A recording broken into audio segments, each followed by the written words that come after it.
آج نوجوانوں ہمیں اس چیز کو سمجھنا ہے، اور نوجوانوں اس سے پہلے میں ذمہ دار سے مخاطب ہو کر کہنا چاہتا ہوں کہ کل قیامت کے دن اللہ کے یہاں ہمیں پیش ہونا ہے اور ہمیں اللہ کے یہاں جواب دینا ہے۔ آج مسلمان دوسروں کو تانا دے رہا ہے، حکومت کو تانا دے رہا ہے، اور حکومت سے ایسی حکومت سے جسے پیشاب کا معلوم نہیں، جسے پخانا کا معلوم نہیں، اس سے شریعت کی حفاظت بھی انسان مانگ رہا ہے، اس سے شریعت کی حفاظت بھی کی جا رہی ہے۔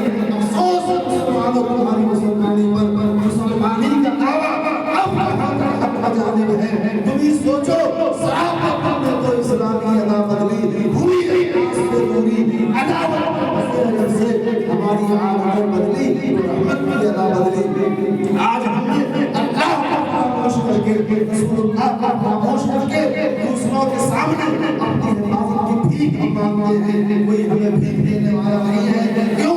اس لیے کہ سارے خنجر کا وار ہم نے اپنے ہاتھوں سے محمد علی کے سینے پر کیا۔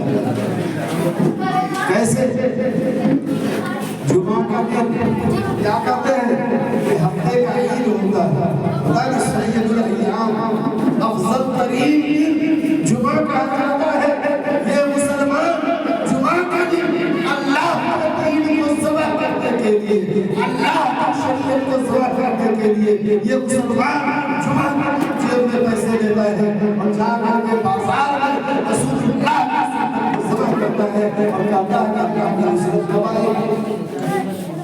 کیا کرتا ہے مسلمان؟ جیب میں پیسہ لیا، چلے گئے حجام کی دکان پر، نائی کی دکان پر، اور زبان حال سے نائی کو کہتا ہے یہ پیسے لو اور ہمارے چہرے پر جو آقا کی سنت آ رہی ہے اس سنت کو ختم کر دو، اس سنت کو ذبح کر دو۔ اور پھر ہم کہتے ہیں کہ اللہ کی نصرت۔ آج نوجوانوں کا کیا حال ہے؟ اب دیکھیے سردی کا زمانہ آئے گا، میں اپنی ماں اور بہنوں سے اور ذمہ دار سے کہتا ہوں کہ اب سردی کا زمانہ آئے گا، کیا ہوگا؟ لوگ کھیتی کریں گے، اس میں سرسوں بو دیں گے، اور ماں کہے گی اپنی بیٹی سے جو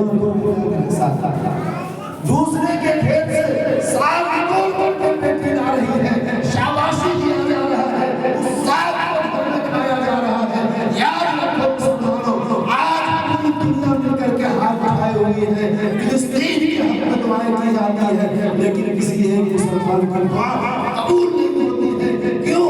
حضرت ابو ہریرہ فرماتے ہیں کہ وقت آیا اللہ کے نبی نے فرمایا ان الرجل اشعث واغبر، ایک انسان بڑا گندا حال ہے، مظلومی میں زندگی گزار رہا ہے، ظلم کا پہاڑ اس کے سر پر توڑ دیا گیا ہے، وہ انسان اپنے ہاتھ کو اللہ کے سامنے اٹھاتا ہے، یا ربی اے اللہ ہماری مدد فرما، اے اللہ بیت المقدس کی حفاظت فرما، اے اللہ فلسطینی بچوں کی حفاظت فرما۔ لیکن میرا نبی کہتا ہے، کیا کہتا ہے؟ معقلہ حرام ومشربہ حرام وملبسہ حرام، جس کا کھانا حرام ہو جائے، جس کا پینا حرام ہو جائے، جس کا لباس حرام ہو جائے، اس کی دعا کیسے سنی جا سکتی ہے؟ مسلمانوں ہم اپنے رزق کو حلال کریں اور جب ہماری زندگی کے اندر اللہ کا قائم آئے گا، اور اللہ صاحب جسے آگے جس کو شروع کیا ہے، مسلمانوں یاد رکھو ایک نئی ماں بننا چاہتے ہیں، مسلمانوں کو نئی بہن دینا چاہتے ہیں، مسلمانوں کو ایسے بیٹے دینا چاہتے ہیں جس بیٹے کے قول سے ہماری کو بڑی پیدا ہو سکتا ہے، جنید بغدادی پیدا ہو سکتا ہے، پیران پیر پیدا ہو سکتا ہے۔ میرے بھائی یہ ایسے ماں آپ کو دینا چاہتے ہیں، اس لیے ایسے ادارے ایسے جذبات کی ہم اور آپ کو قبول کرنی چاہیے۔ آج انسان دوسروں سے شکست نہیں کھاتا، آج انسان دوسروں سے شکست نہیں کھاتا کہ آپ نے دیکھو کیا ہوا؟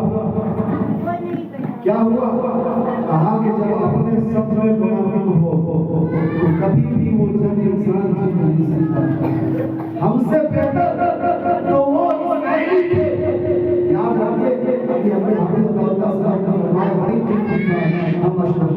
مخلوقات ہیں، ہم کو خیر امت کہا گیا ہے، ہم بہترین امت ہیں، لیکن یاد رکھو محمد عربی کی امت میں پیدا ہونا صرف ہماری خیر کے لیے، ہماری شرافت کی وجہ سے کہ ہم محمد عربی کی امت میں پیدا ہیں۔ اگر یہی نہیں تھا تو ابو جہل نبی نہیں ہو سکتا، ابو لہب نہیں ہو سکتا تھا۔ یاد رکھو مسلمانوں، اوصاف کی بنیاد پر ہم خیر اوصاف صفات کی بنیاد پر، ان صفات موسیٰ علیہ السلام کی قوم کے اندر ہم سے اچھے صفات وہ صفات آج ہوتا کیا ہے؟